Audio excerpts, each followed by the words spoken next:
I was introduced to NFTs via the Blockchain Heroes cards on Wax. These collectible cards captured this moment in time as we transition to the blockchain. It highlights the pioneers and heroes of crypto in a very fun way. And although it is a very playful collection, I learned 5 valuable lessons that I will share today.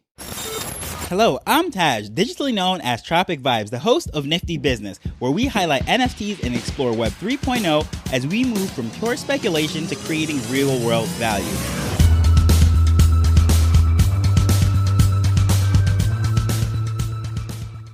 The first lesson that I learned from the Blockchain Heroes cards is the power of storytelling. And this is something that is very powerful in marketing. There is a great book called Story Branding, and the entire premise of this book by Donald Miller is selling and building a brand based on a story. So this is something that we can relate to from the earliest times in history. We look all the way back. The great people that were able to gather crowds, be the most popular person around the fire was the person that was telling the story. And this is something that we value all the way to modern times. And this is the same thing when it comes to actually selling. A lot of the times, the person that sells the most of whatever it is that's being sold is the best person at telling that story. Because let's be honest, it's not like we're just lined up to spend our money and buy certain things. However, the person who convey that story in a way that either makes us laugh, sparks some emotion, or has some sort of connection is the person that's going to get us to open up our purses or our wallets and spend money.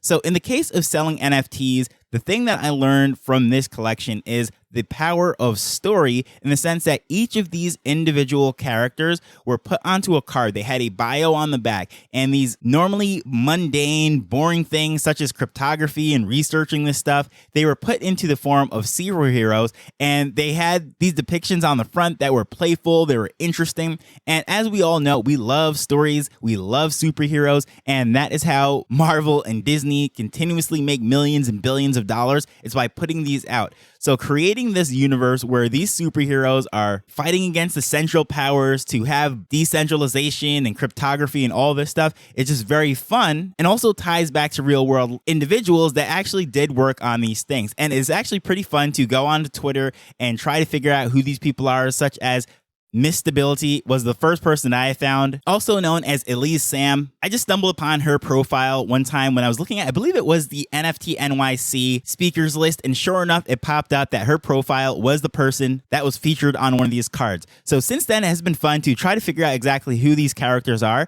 and it's just really drawing people into the story. It is very interesting, and I think that is something that a lot of NFT founders and projects are lacking. They are putting out these artworks or whatever idea it might be, might have some amazing real world utility that draws in a lot of people, but the storytelling just absolutely stinks. It is not captivating, it is not intriguing, and unless you're someone who is directly in the know as to what's going on in this project, you're really not drawn in.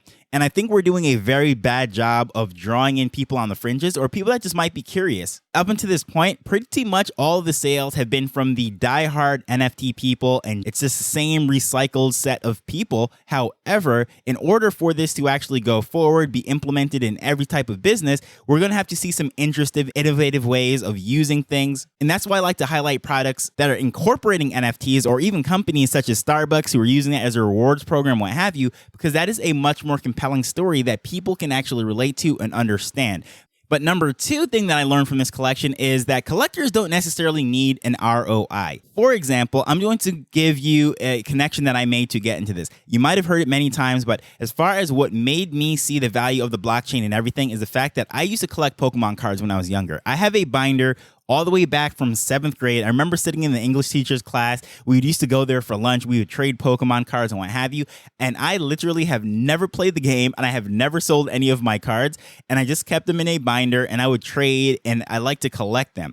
So this is all the way from 7th grade. So we're talking about, I don't know, 25 years ago. And this has been sitting in his binder, has never created a dollar of value for me. I've never thought about selling it, or never really attempted to sell it, I should say. And I just think it's just very interesting, the fact that I just have them for whatever reason. It's just the emotional connection of my childhood and what have you. And so when I was able to see all this stuff that was happening, especially with this Blockchain Heroes cards, because again, this was my entry point, the connection I made was to the fact that I like to collect things. I've always been a collector. whether it be US $2 bills or newspaper articles that I find interesting, you name it. I have just always done that. So as far as being able to resell them and get some sort of ROI, well, that was never in my blueprint to begin with. And I think that's something that is taken for granted. People assume that the only reason why people are buying these NFTs is so that they could flip it, make a quick profit or something of that nature. But I think that the fact that there is a group of people that literally just collect things. And I think deep down, all of us are like that, whether it is something like trinkets and souvenirs from our major moments like proms or postcards as we're traveling. There's something that most of us have some sort of emotional connection to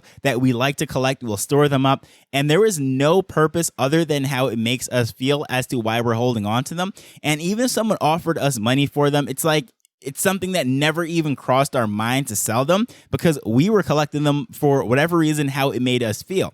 And I think a lot of collections don't do a very good job of fostering the collectability of their set and even just sparking that within people because people want to hold on to things. So what is that reason? And this might go back to the whole story thing, this whole story selling, but what is the connection that is being made that's going to make people want to collect this?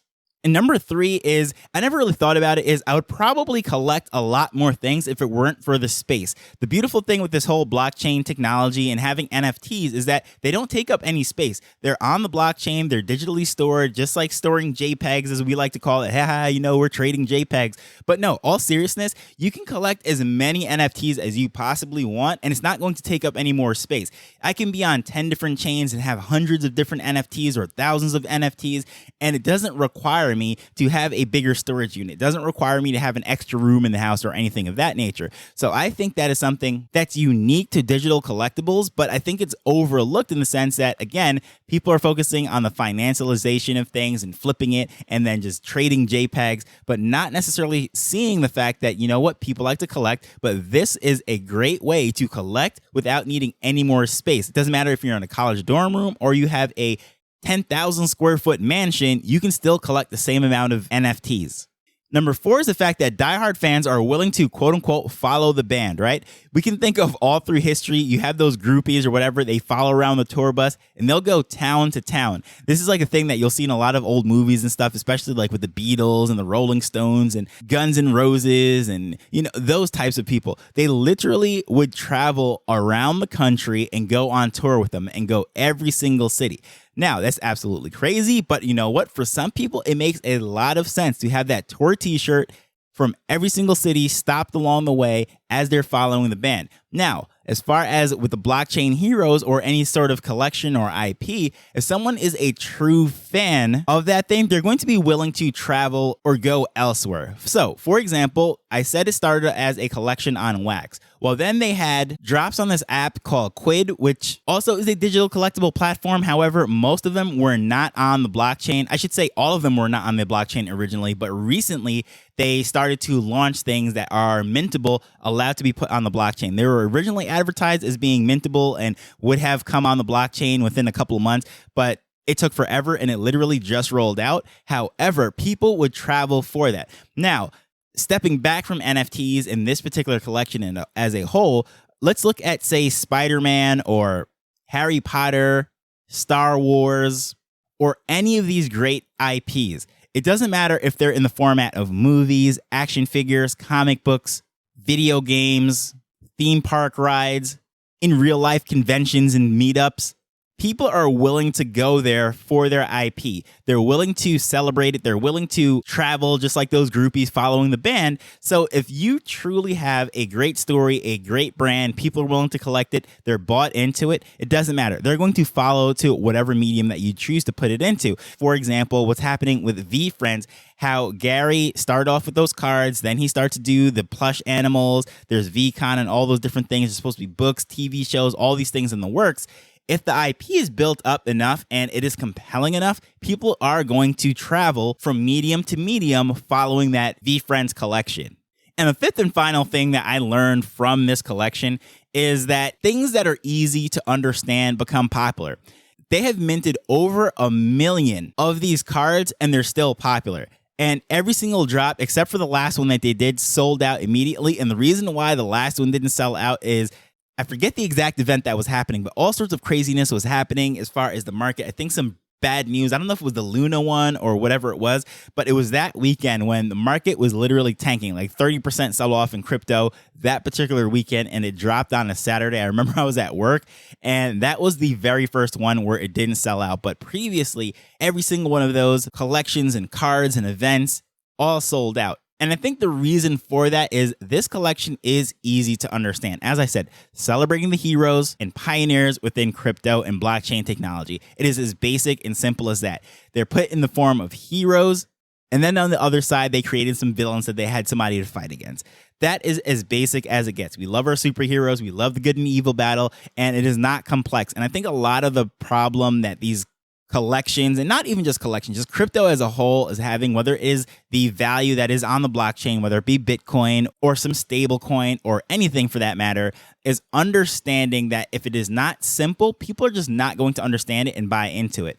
And I think this collection, more than any, did those things, told a great story, got the people interested, wanted them to collect. They're willing to go from platform to platform. And it's just a easy, simple idea concept to get. So those 5 lessons, in my opinion, are some of the most valuable lessons, whether you're doing these digital collectibles on wax or anything for that matter, any kind of business, I think is very important to understand. And I'm grateful that was my entry point into Web3. So hopefully you found that interesting. And it's been a while since I asked for reviews. If you're listening to this, whatever podcast app that you're using, I greatly appreciate it. If you just leave a review or comments, it helps to tell the platform that this is a valuable show and allows other people to discover it easily.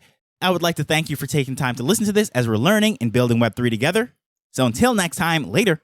The Nifty Business Arrow is not investment advice. It provides insights and information within the space. As with anything, please do your own research before making a decision whether you're making an investment or a purchase.